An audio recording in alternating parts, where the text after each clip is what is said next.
Good morning.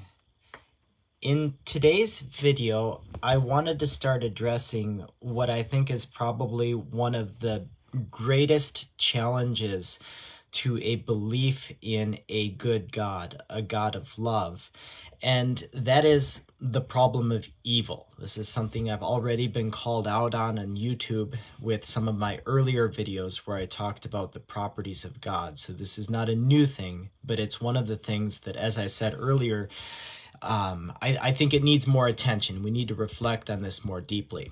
The first thing I wanted to do was to say that a full theodicy is not really possible because of the fact that we live in the midst of grief. We live in the midst of suffering. And to downplay or to explain away suffering as if somehow it doesn't matter because God is loving, it rings false. It'll never be a full answer. So today, though, I wanted to establish a few things about evil, make some distinctions, and offer some initial reflections.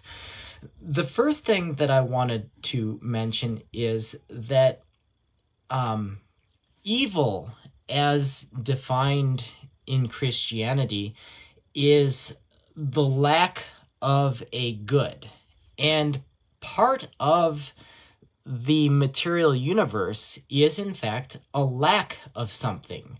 To be material means that you are one thing, but by being that one thing, you are not another. For instance, I am here, I am not wherever you are. That is a lack. It's something that I am not. So I'm in one location, which keeps me from being in another.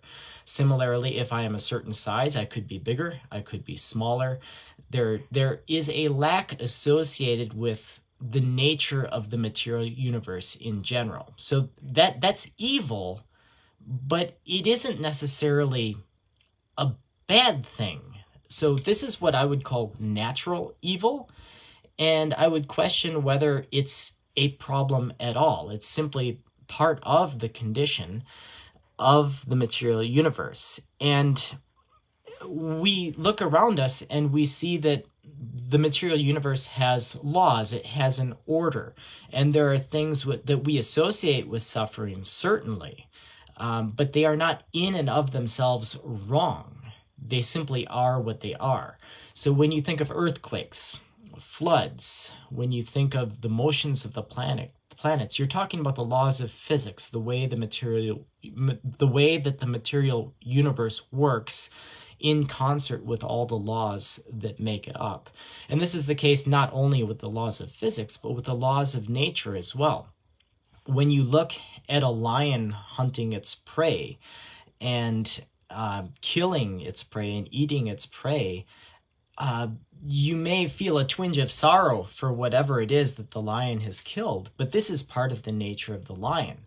When I look at one of my mother goats who rejects a weak baby, and I'm sad for that baby, and I sell it as a bottle baby, rather than let nature take its course, I don't blame the goat, because this is part of the nature of the goat, the survival of the fittest. These are the laws of nature.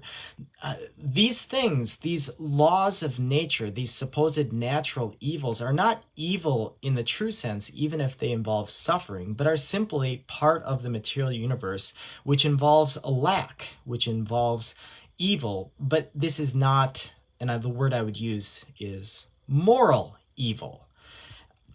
The other point that I wanted to make in my brief 5 minutes today is that not all suffering is bad. I need to be careful when I say this, but in fact, some of the greatest and fiercest love that we feel, in fact, wouldn't be what it is if not for suffering. You can think of the love that we parents have for our children. Where does that come from? Would it be as strong as it is if, in fact, for the mother, she had not undergone labor and the physical suffering that is brought on by having a child, by nurturing a child. Would a father's love be so powerful for his child without the material sacrifice, the suffering of having to provide for that family? So there's something about love and suffering that go together.